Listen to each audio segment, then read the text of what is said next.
अस्सलामुअलैकुम स्टूडेंट्स। इंशाल्लाह ताला आज के हमारा टास्क ये है कि हम मैट्रिसेस के चैप्टर को आज कवर करेंगे। उसकी तमाम डिटेल्स डिस्कस करेंगे जो जो इस हवाले से मौजूद हैं। ठीक है जी, थैंक यू वेरी मच। ध्यान से तवज्जो से चीज़ों को सुनिएगा।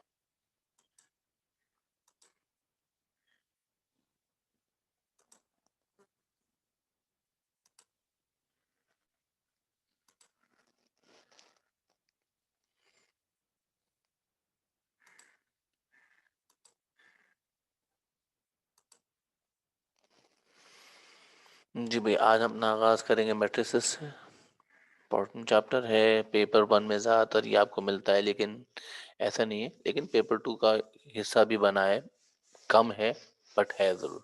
भाई आज देखते हैं कि इस हवाले से हमारे पास क्या क्या चीज़ें मौजूद हैं। अच्छा, सवाल पहला आता है, मैट्रिसेस है क्या? मैट्रिसेस की तरतीब है। जैसे आप क्लास में बैठते हैं, क्लास में आप ज़रा एक नज़र क्लास पर डालिए। क्लास में आप बैठते हैं, क्लास में रोज भी होते हैं, कॉलम वर्टिकल भी लोग बैठे होते हैं और हॉरिजॉन्टल भी बच्चे बैठे होते हैं। ये एक तरतीब है, इट्सेल्फ इट्स अ मैट्रिक्स। तो हर जगह जहां पर ये तरतीब नजर आएगी वो एक मैट्रिक्स को रिप्रेजेंट करेगा। अच्छा जी, it is an array of numbers in horizontal and vertical direction. Yes, horizontal direction, ये horizontal direction होती है और ये vertical direction होती है। कैसे भाई? आप देख सकते हैं, ये आपको नंबर्स नजर आ रहे हैं, ये horizontal direction में है। Yes, this is the horizontal direction। इसको हम कहते हैं रो। तो मैट्रिक्स की लैंग्वेज में जब आप इस तरह हॉरिजॉन्टल डायरेक्शन में नंबर्स लिखे जाएंगे तो उसे हम रोज का रिप्रेजेंट करेंगे। इसी तरीके से ये वर्टिकल डायरेक्शन में नंबर जो लिखे हुए हैं इनको हम कॉलम से रिप्रेजेंट करते हैं। देख सकते हैं आपको, एक रो नजर आ रही है, दूसरी रो नजर आ रही है, एक कॉलम है, ये दूसरा कॉलम है और ये तीसरा कॉलम है। ये आपको रो कॉलम सब के सब यहाँ पर नजर आ रहे हैं। तो मैट्रिक्स एक अरेंजमेंट का नाम है जी। Matrices are represented by a capital letter. हमेशा आप कैपिटल लेटर का इस्तेमाल करेंगे मैट्रिक्स के लिए। For matrices round bracket square brackets can be use. बिल्कुल ये हुआ है, कुछ किताबों में जो है वो स्क्वायर ब्रैकेट भी इस्तेमाल हुआ है। हमारे ओ लेवल सिलेबस में हम राउंड ब्रैकेट ही इस्तेमाल करते आए हैं। इसका मतलब ये नहीं है कि अगर कोई स्क्वायर ब्रैकेट यूज कर ले तो वो गलत हो जाएगा, नॉट एट ऑल। बहरहाल आप देख सकते हैं इस तरह से राउंड ब्रैकेट की सूरत में आपको मैट्रिसेस नजर आ रहे हैं।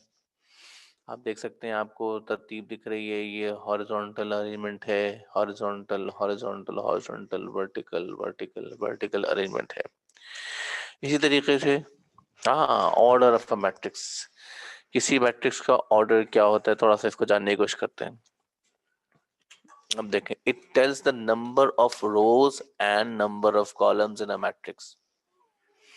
यानी किसी भी मैट्रिक्स में कितनी रोज हैं, कितने कॉलम्स हैं, उसे हम मैट्रिक्स के ऑर्डर से रिप्रेजेंट करेंगे। अच्छा जी, कैसे देखते हैं? ऑर्डर ऑफ मैट्रिक्स लिखने का तरीका देख लीजिए। नंबर ऑफ रोज पहले लिखे जाएंगे, बीच में मल्टीप्लाई का साइन आएगा और नंबर ऑफ कॉलम्स के बाद लिखे जाएंगे। फॉर एग्जाम्पल, ये आपके सामने एक मैट्रिक्स दिया हुआ है और आप देख सकते हैं इस मैट्रिक्स में आपको अरेंजमेंट नजर आ रही है, कुछ नंबर्स दिख रहे हैं 2 1 एंड 3। हाँ जी, आप देख सकते हैं देयर इज वन रो।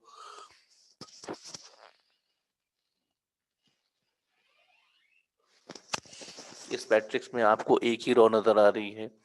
अलबत्ता कॉलम्स देख लेते हैं। यह है जी फर्स्ट कॉलम, यह है सेकंड कॉलम और यह है थर्ड कॉलम। यानी इस मैट्रिक्स में एक रो और 3 कॉलम हमें नजर आ रहे हैं।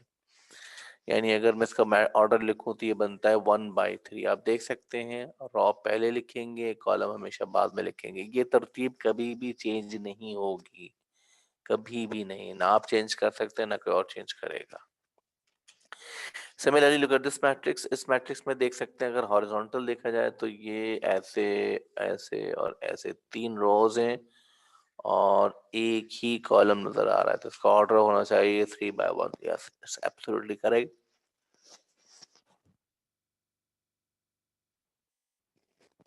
सिमिलरली अब जरा इस मैट्रिक्स की तरफ नजर डालते हैं। इस मैट्रिक्स में आप देख सकते हैं एक रो ये दिख रही है आपको, दूसरी रो आपको यूं नजर आ रही है। Let's look at the columns first. तो ये फर्स्ट कॉलम, ये सेकंड कॉलम और ये थर्ड कॉलम। यहाँ में दो रो दिखी और दो कॉलम, तीन कॉलम दिख रहे हैं। Yes, the order is 2/3।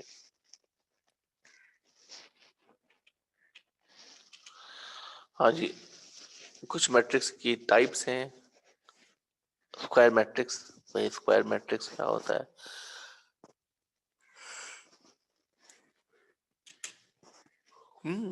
A matrix in which number of rows and number of columns are equal। यानी जितनी रो है उतने कॉलम हो, उसे हम स्क्वायर मैट्रिक्स कहते हैं। देख सकते हैं आप इस मैट्रिक्स का ऑर्डर, दो रो है इसमें और दो कॉलम है, आपको वाज़ेह तौर पर नजर आ रहे हैं।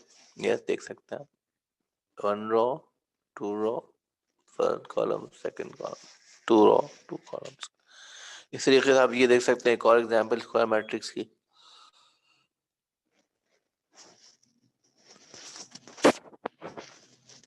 First row, second row, third row, यानी थ्री रोज हो गई। First column, second column, third column, तीन कॉलम हो गए, यानी ऑर्डर हो गया 3/3। Rectangular matrix. चलिए, रेक्टेंगुलर मैट्रिक्स क्या होता है सरकार? ये मैट्रिक्स कहते हैं a matrix in which number of rows and number of columns are not equal. तो ये तो फिर कोई सा भी मैट्रिक्स हो सकता है। हाँ ना, बिल्कुल। कैसे? आप देख सकते हैं इस मैट्रिक्स में आपको एक रो और तीन कॉलम नजर आ रहे हैं, लिहाजा ये स्क्वायर मैट्रिक्स नहीं है। सिमिलरली इसको देख लीजिए। इस मैट्रिक्स में आप देख सकते हैं आपको एक दो तीन, तीन रो है और एक और दो, दो कॉलम है, लिहाजा ये भी एक रेक्टेंगुलर मैट्रिक्स है। इसी तरीके से आइडेंटिटी मैट्रिक्स। चलिए, आइडेंटिटी मैट्रिक्स क्या होता है सरकार, थोड़ा ये भी जान लेते हैं। ख्याल है कि इसे हम आई से रिप्रेजेंट करते हैं, कैपिटल आई से। Identity matrix must be A square matrix. अच्छा भैया, आइडेंटिटी मैट्रिक्स लाजमी एक स्क्वायर मैट्रिक्स होगा, यानी इस मैट्रिक्स में number of rows and number of columns definitely will be equal. आइए एग्जांपल देखते हैं। हाँ हाँ, आइडेंटिटी मैट्रिक्स ये बिल्कुल मुख्तलिफ नौइयत का मैट्रिक्स आप देख सकते हैं। इसमें वन इस तरह से लिखे हैं डायगोनल में, जीरो इस तरह लिखे हुए हैं। अगर आपने तरतीब गलत कर दी तो सब गलत हो जाएगा। खुदा न खास्ता आपने अगर वन यहाँ पर लिख दिया, जीरो यहाँ लिख दिया, इट्स रॉन्ग। ये आइडेंटिटी मैट्रिक्स नहीं होगा।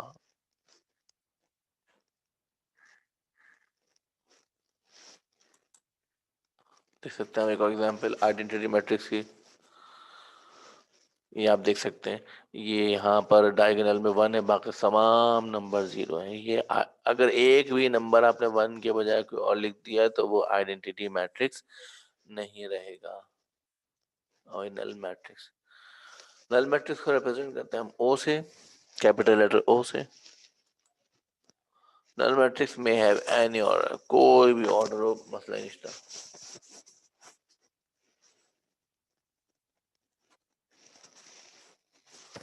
अच्छा जी, अब देखते हैं नल मैट्रिक्स क्या होता है जी। Null matrix must have all element zero. जितने भी एलिमेंट्स हैं इसके अंदर वो सब के सब जीरो होंगे। भाई कैसे? आइए देखते हैं। आप देख सकते हैं सारे एलिमेंट जीरो हैं। आप देख सकते हैं सारे एलिमेंट जीरो हैं। और हमने शुरू में कहा कि इसका स्क्वायर होना भी जरूरी नहीं है, यानी कि रेक्टेंगल भी हो सकता है।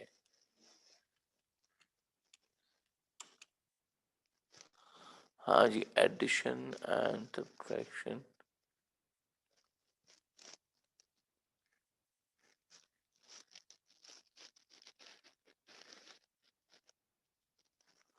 ओके जी, एडिशन सब्ट्रैक्शन ऑफ मैट्रिसेस देखते हैं सरकार। अच्छा जी, क्या कहता है ये जी? नोट। हाँ, नोट क्या है भाई इनका? ये कह रहे हैं कि order of matrices must be same. अगर आप एक से ज्यादा मैट्रिसेस को आपस में ऐड करना चाहते हैं तो उनके ऑर्डर सेम होंगे, तब वो ऐड हो सकते हैं। अच्छा जी, आप देख सकते हैं matrix A,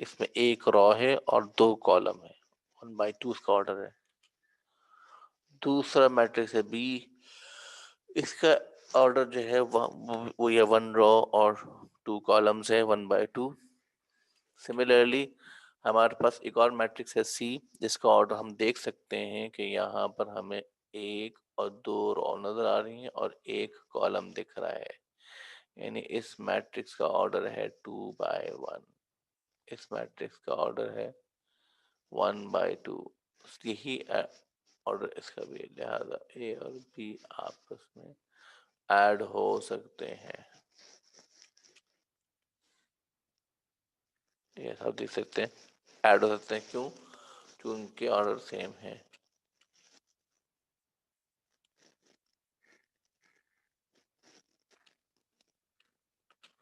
So the matrix B and C cannot be added because the order of the matrix B are not same.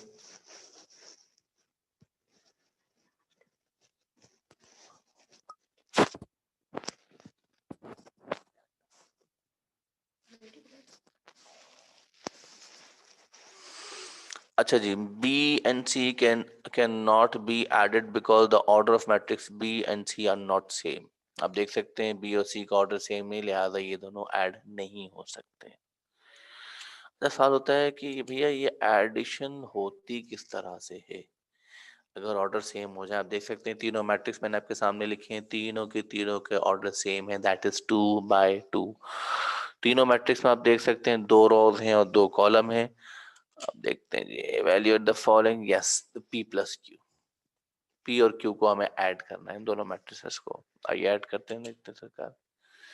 ये मैट्रिक्स पी हमने लिख लिया, मैट्रिक्स क्यू यहाँ पर हमने लिख लिया। अब हमें इन दोनों को ऐड करना है। ऐड कराने का जो सबसे अहम इंग्रेडिएंट है वो ध्यान में रखिएगा, हर नंबर अपनी ही पोजीशन में ऐड होगा।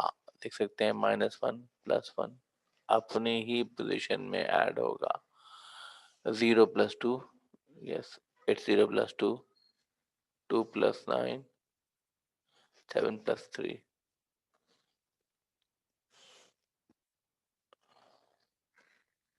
अब देखते हैं फाइनल आंसर हमारा क्या आ रहा है। फाइनल आंसर हमारा आ रहा है 0, 2, 11 and 10। This is our result by adding P and Q।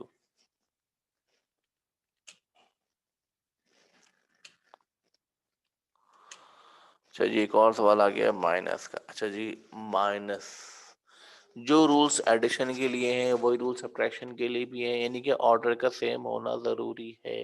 वो तो यहाँ पर है, लिहाजा सब्ट्रैक्ट हो सकते हैं।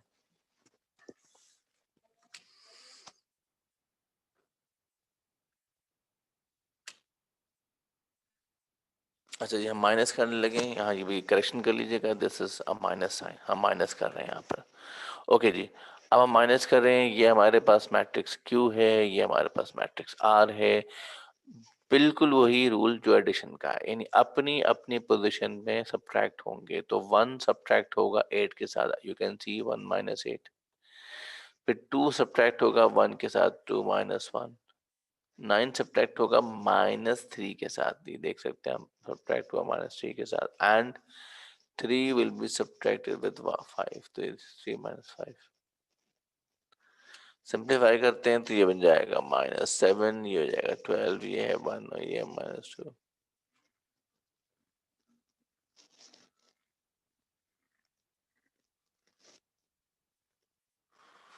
ओके जी, अब देखते हैं हमारा P - Q - R। चलिए, अब तीनों मैट्रिक्स को इस तरह से हमें माइनस प्लस करना है, ये देखते हैं सरकार।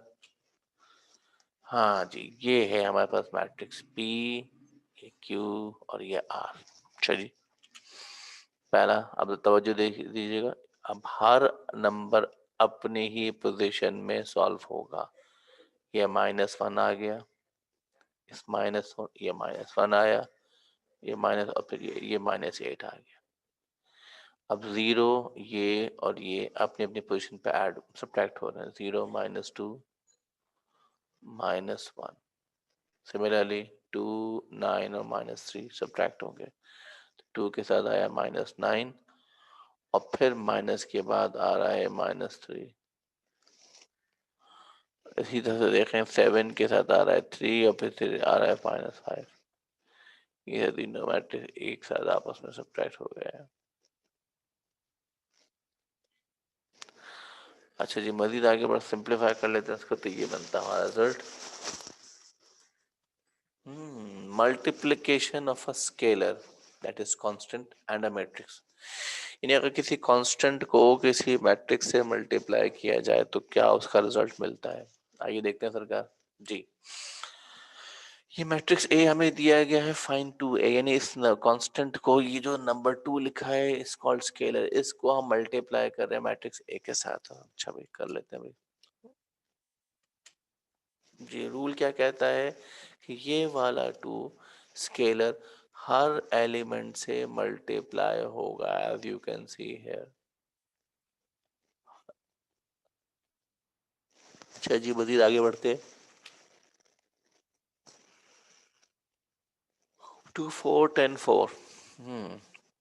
आप देख सकते हैं सिंप्लीफाई करने के बाद जो रिजल्ट आ रहे हैं हमारे पास वो ये आ गया सर।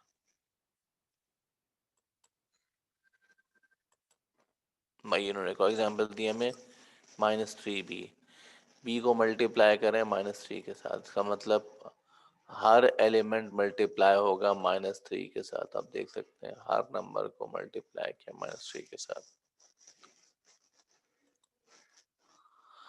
अगर डाटा पर 0 आ रहा है, +3 आ रहा है, -6 आ रहा है और -3 आ रहा है, this is your matrix -ab।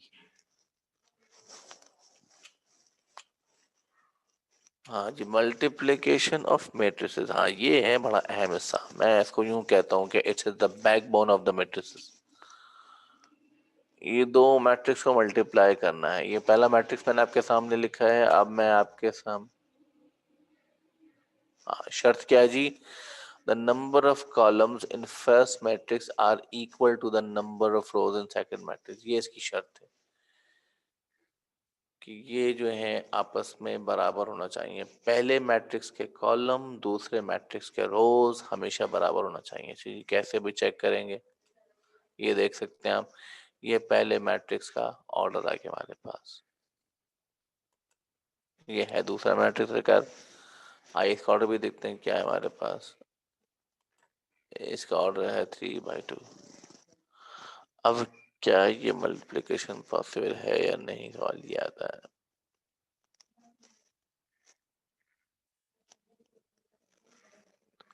आप देख सकते हैं पहले मैट्रिक्स का कॉलम और दूसरे मैट्रिक्स की रोज आपस में बराबर दिख रही है, बिल्कुल दिख रही है। इसका मतलब है यस, मल्टीप्लिकेशन पॉसिबल है।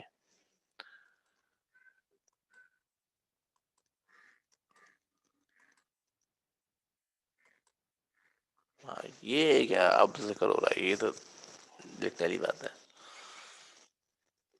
अब जो अगला डिस्कशन है वो देखिए। वो ये कह रहा है कि ये जो चीज आपको दिख रही है, ये जो लाइन आपको नजर आ रही है, यानी कि पहले मैट्रिक्स का रोज और दूसरे मैट्रिक्स का कॉलम।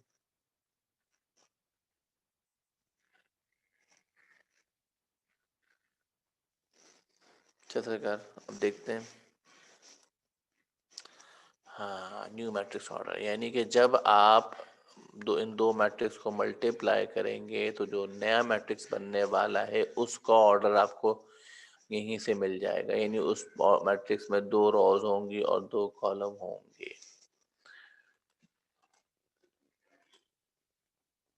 हाँ जी, ये हमने दोनों मैट्रिक्स लिखी जो पहले आपके सामने मेंशन किए थे। अब हम यहाँ से स्टार्ट ले रहे हैं, इन्हें किस तरह से मल्टीप्लाई किया जाएगा ये इंशाल्लाह ताला अपनी नेक्स्ट क्लास में आपके साथ शेयर करेंगे। ठीक है जी, आज हम अपनी क्लास यहाँ पर एंड करते हैं। इंशाल्लाह ताला आप लोगों से नए सेगमेंट पे यहीं से कंटिन्यू करेंगे अपनी क्लास को। Thank you very much.